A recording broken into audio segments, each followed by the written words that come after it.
નેતાઓના નિયમ ભંગની વધુ એક ઘટના સામે આવી રાજકોટમાં, જ્યાં જિલ્લા પંચાયતની કારોબારી સમિતિના નવા ચેરમેન તરીકે ભાનુ તળપદાની નિમણૂક કરાઈ। આ પ્રસંગે તેમની ઓફિસમાં મોટી સંખ્યામાં નેતાઓ અને કાર્યકરો ઉમટી પડ્યા। આખી ઓફિસ ખીચોખીચ ભરાઈ ગઈ। નેતાઓ, કાર્યકરો અને સમર્થકોએ સોશિયલ ડિસ્ટન્સ તો ન જાળવ્યું, માસ્ક પણ ન પહેર્યું અને અનેક લોકો માસ્ક વગર જોવા મળ્યા। તો ડીકે સખ્યા સહિતના નેતાઓ માસ્ક દાઢી પર પહેરી રાખ્યું હતું। પ્રજાના પ્રતિનિધિઓ જ એવી હરકતો કરી રહ્યા છે કે તેઓ હવે પ્રજાને શિખામણ આપવાને લાયક નથી રહ્યા। દેવભૂમિ દ્વારકાના ખંભાળિયામાં આવેલા નવી મોવાણ ગામે રિસેપ્શનમાં નિયમોના ભંગ બદલ પોલીસે ગુનો નોંધ્યો। પોલીસે રિસેપ્શનના આયોજક ઉદ્યોગપતિ ભીખુ ગોજિયા સામે ગુનો નોંધ્યો છે અને ધરપકડની કાર્યવાહી હાથ ધરી છે। આ કાર્યક્રમમાં કલાકાર ગીતા રબારીના ગરબાનું આયોજન કરાયું હતું, જેમાં સાંસદ પૂનમ માડમ પણ હાજર રહ્યા હતા અને મોટી સંખ્યામાં લોકો ઉમટી પડ્યા હતા, જેના પગલે કોવિડ-19ના નિયમોના ભંગ બદલ અલગ અલગ કલમો હેઠળ ગુનો નોંધાયો છે।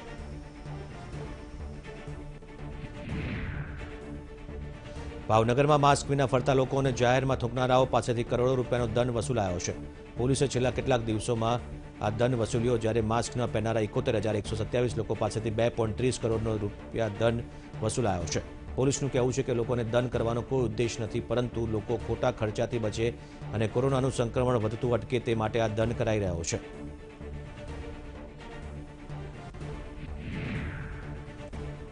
ભાવનગરમાં હવે જાહેરમાં કચરો ફેંકનાર પણ દંડાશે। સ્વચ્છતા માટે આખા ગુજરાતમાં સૌ પ્રથમ વખત ભાવનગરમાં આ પ્રયોગ હાથ ધરવામાં આવ્યો છે।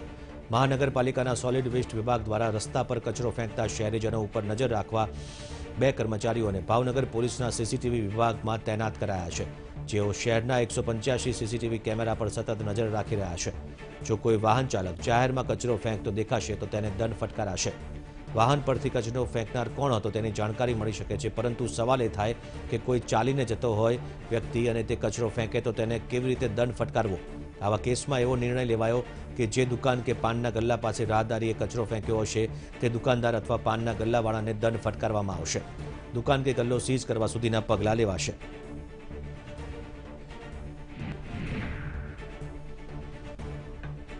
ભાવનગરમાં પાલીતાણા પાલિકાના ઉપપ્રમુખના પુત્રએ કરેલી મારામારીનો કેસ, પોલીસે મુખ્ય આરોપી સહિત 4 શખ્સોની ધરપકડ કરી। પાલિકાના ઉપપ્રમુખના પુત્રએ એક શખ્સને 2 માસ પહેલા ઢોર માર માર્યો હતો। ઉધારમાં મોબાઈલ ન આપવાના મુદ્દે રસ્તા પર રોકીને માર માર્યો હતો। ગંભીર રીતે ઇજાગ્રસ્ત થયેલા યુવકનું મોત થયું હતું।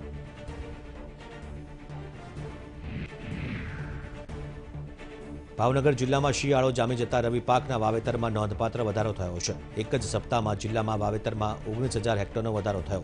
ખાસ કરીને ગરીબોની કસ્તુરી એવી ડુંગળીના વાવેતરમાં બમણો વધારો થયો। રવિ પાકના જિલ્લામાં ગત વર્ષની તુલનામાં આ વર્ષે વાવેતર વધે તેવી સંભાવના છે। ઘઉં, ડુંગળી, ચણા તેમજ અન્ય કઠોળના વાવેતરમાં વધારો થવાની શક્યતા છે।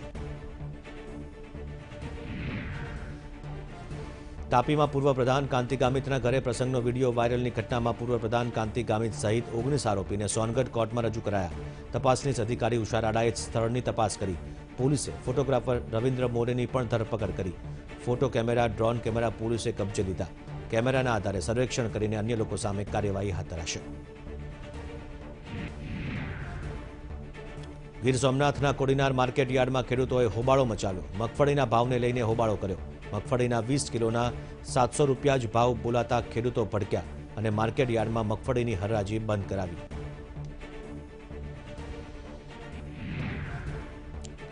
છોટાઉદેપુરના બોડેલીમાં ખેડૂતોને સિંચાઈનો લાભ મળે તે માટે ખેતરો સુધી લાખોના ખર્ચે ઢાળિયા કેનાલો બનાવી, પરંતુ ખેડૂતોના ખેતર સુધી આજ દિવસ સુધી પાણી નથી પહોંચ્યું અને આ આક્ષેપ ખુદ ખેડૂતો કરી રહ્યા છે। આ વિસ્તારના ઢાળિયા કેનાલની બાજુમાં જ અંડરગ્રાઉન્ડ પાઇપલાઇનનો પ્રોજેક્ટ સરકારે બનાવ્યો, છતાં આમાં પાણી નથી આવતું। પરિણામે ખેડૂતોને સિંચાઈના પાણી માટે ભારે હાલાકીનો સામનો કરવાનો વારો આવ્યો। દિલ્હીમાં ખેડૂતોનું આંદોલન ચાલી રહ્યું છે, જેને છોટાઉદેપુર ભારતીય કિસાન સેનાએ સમર્થન આપ્યું। ભારતીય કિસાન સેનાના કાર્યકરોએ બોડેલીથી છોટાઉદેપુર સુધી 40 કિલોમીટરની પદયાત્રા કરી, જેમાં આસપાસના ગામના ખેડૂતો પણ જોડાયા। કિસાન સેનાનો આક્ષેપ છે કે સરકારે કૃષિ સુધારા બિલ પસાર કરી જે કાયદો બનાવ્યો તે ખેડૂત વિરોધી છે, જેથી તેને પરત ખેંચવો જોઈએ તેવી માંગ સાથે કિસાન સેનાએ કલેક્ટરને આવેદન પાઠવ્યું। બનાસકાંઠામાં પાલનપુરમાં ખાનગી હોસ્પિટલમાં આરોગ્ય વિભાગના દરોડા। ન્યૂ મહેશ્વરી અને પૃથ્વી હોસ્પિટલમાં આરોગ્ય વિભાગની તપાસમાં ક્ષતિઓ જણાતા બંને હોસ્પિટલમાં સોનોગ્રાફી મશીન સીલ કરાયા। આ બંને હોસ્પિટલના તબીબોને પણ નોટિસ ફટકારાઈ। ખેડામાં નડિયાદ પવનચક્કી વિસ્તારમાં આવેલી બેંકની બહાર ભારે ભીડ જોવા મળી. બેંક ઓફ બરોડાની બહાર પેન્શનરોની ભારે ભીડ જોવા મળી. પેન્શન લેવા સિનિયર સિટીઝનોએ લાંબી લાઇન લગાવી. નડિયાદ ખેડામાં સતત કોરોનાના પોઝિટિવ કેસ વધી રહ્યા છે. ભરૂચના વાગરા તાલુકાના પાદરિયા ગામમાં પીવાના પાણીની સમસ્યાને લઈને ગ્રામજનોએ યુપીએલ કંપનીની બહાર વિરોધ કર્યો.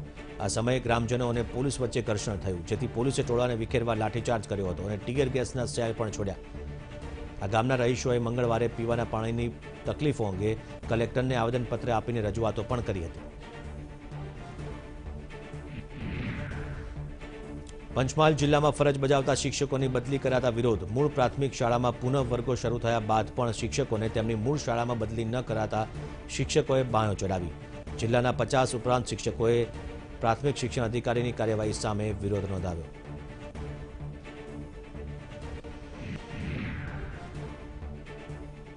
ભુજ શહેરના વિવિધ વિસ્તારોમાં પાલિકાએ નવા રસ્તાઓનું નિર્માણ શરૂ કર્યું અને 4 કરોડથી વધુના ખર્ચે અનેક રસ્તાઓનું કામ થઈ રહ્યું છે, પરંતુ પ્રમુખ સ્વામી નગરમાં રસ્તાનું કામ અધૂરું છે.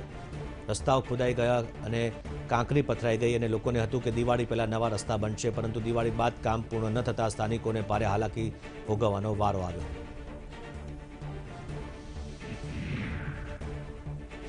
કચ્છ સહિત ગુજરાતની ઓછા વિદ્યાર્થીઓ ધરાવતી અનેક શાળાઓને મર્જ કરવાનો નિર્ણય કરાયો. આનો વિરોધ પણ થયો. અન્ય જિલ્લાની સાથે કચ્છમાં પણ તાલુકા મથકોએ આવેલી ઓછા વિદ્યાર્થીઓ ધરાવતી શાળાઓ પૈકી 119 શાળાઓ મર્જ કરવાનો નિર્ણય કરાયો અને તેની સામે કચ્છના સાંસદે સરકારને નિર્ણયમાં ફેરબદલ કરવા માંગ કરી.